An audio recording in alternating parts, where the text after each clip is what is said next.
Kaleshwaram ప్రాజెక్టులోని Medigadda, Annaram, Sundilla బ్యారేజీల designs నిర్మాణాన్ని పరిశీలించేందుకు national dam safety authority నిపుణుల కమిటీని నియమించింది. కేంద్ర జల సంఘం మాజీ చైర్మన్ జె చంద్రశేఖర్ అయ్యర్ సారథ్యంలో 5 సభ్యులతో కూడిన కమిటీని నియమించింది. ఇందులో యూసీ విద్యార్థి ఆర్ పాటిల్, శివకుమార్ శర్మ, రాహుల్ కుమార్ సింగ్ సభ్యులుగా నియమించింది. NDSA technical director Amitabh Meena ఈ కమిటీకి మెంబర్ సెక్రటరీగా వ్యవహరిస్తారు.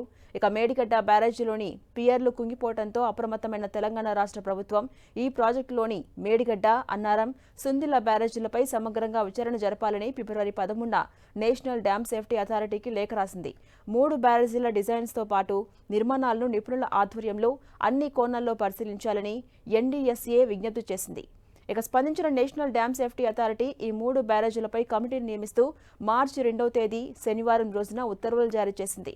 బ్యారేజీలను పరిశీలించి కుంగుబాటుకు, పగుళ్లకు కారణాలను విశ్లేషించాలని, ఇప్పుడున్న పరిస్థితుల్లో చేపట్టాల్సిన ప్రత్యామ్నాయాలను సిఫార్సు చేయాలని ఈ కమిటీకి సూచించింది. ఇక 4 నెలల్లోపు తమ రిపోర్టును అందజేయాలంటూ కమిటీకి నిర్ణీత గడువును కూడా విధించింది.